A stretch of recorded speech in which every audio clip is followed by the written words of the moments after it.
So I was totally laughing, thinking about this. What can we talk about tonight? And yesterday we were talking about the importance of having very clearly defined goals. But the next step is developing that champion mindset, which is really like steel trap, like 100% focus on what it is that you want.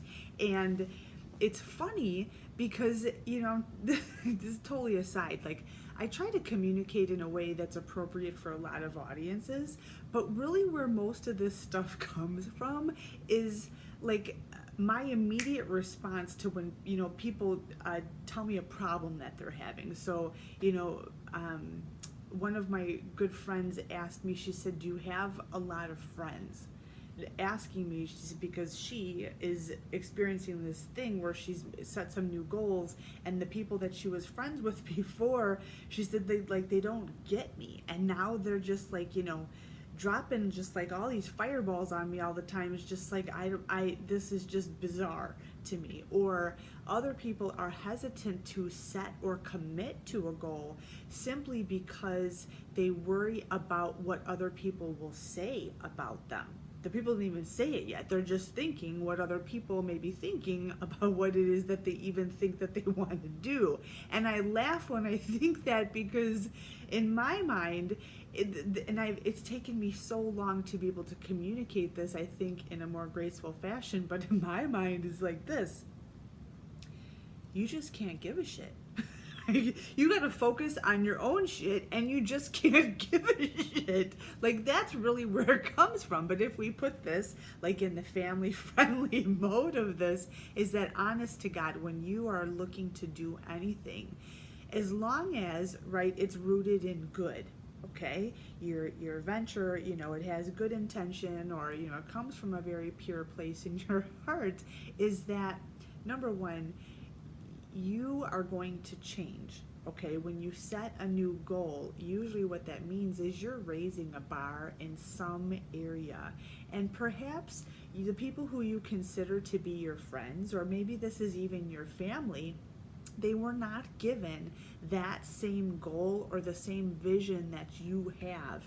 And so straight off the bat, if there is not healthy communication, which has happened in that relationship anyway up to the point, and maybe it's a pretty like casual or superficial relationship, you can't expect them to all of a sudden like now champion your goals because it's something that's important to you, especially if you have like a eureka moment and you're like, oh my God, and now I'm gonna do this, and they think like something is like legit wrong with you because you're like flipping out about this goal that either seems completely unattainable or completely came out of left field. Like, what the F is this broad doing right now, right? So there's a distinction between friends and your inner circle.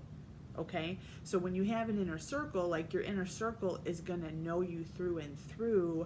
They're going to be on your same wavelength, and they're going to be actually more of a system of checks and balances for you, and they're not going to let you walk around thinking that you're all lit when you ain't shit. You know what I'm saying? Like, they're going to be that honest grouping for you, but they're also going to champion you.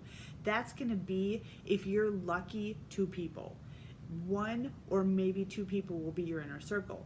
But aside from that, if and when people talk about you, they're just going to say what they're going to say. That is not cause for you to derail from your plan or derail from your program. But I realize how difficult that can be, especially if it's coming from your family.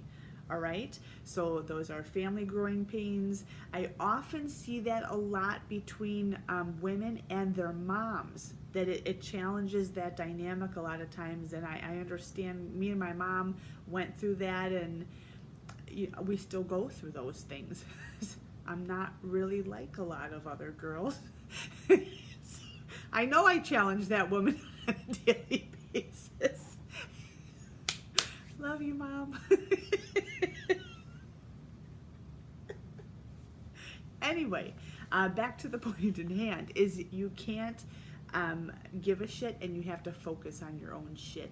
The more you are clear on your goals, the more it actually starts to drown out peripheral riffraff. things that honestly do not qualify for your time. They do not deserve any investment of your energy, your finances, any resources that you have, the more focused you become. So when you're setting your goals and you are setting the goals, which honestly like set your soul on fire, that's like the big kahuna that's as big and bright as you can possibly see this thing, it causes physiologic change inside of you that actually, yes, it's tied to the nervous system, but it actually creates inside of you this burning desire. And those emotions are now linked with what you see that end goal, that big thing to be. So when you think about it now, it changes your physiology, and what happens is that vision or that goal, it starts drawing you towards it. So in the beginning, that's when it's kind of like you're turning this, big, stick kind of thing in mud, something hard, it's like hard to turn. But once you have that desire going and that it starts to pull you, you have more momentum, that ability to drown out peripheral riffraff, to drown out what people say about you, to you, sometimes is not very nice. You just cannot give a shit. Okay, so whether you have not set the goal because you're feeling a little gun shy, worrying about it, you just have to like check your pride, check your ego, hone in on what it is that you want for the long term, commit, shut the door behind you, and silence the riffraff. Or as you're plowing through it, earmuffs on, nose to the grindstone, move forward, and just get the shit done.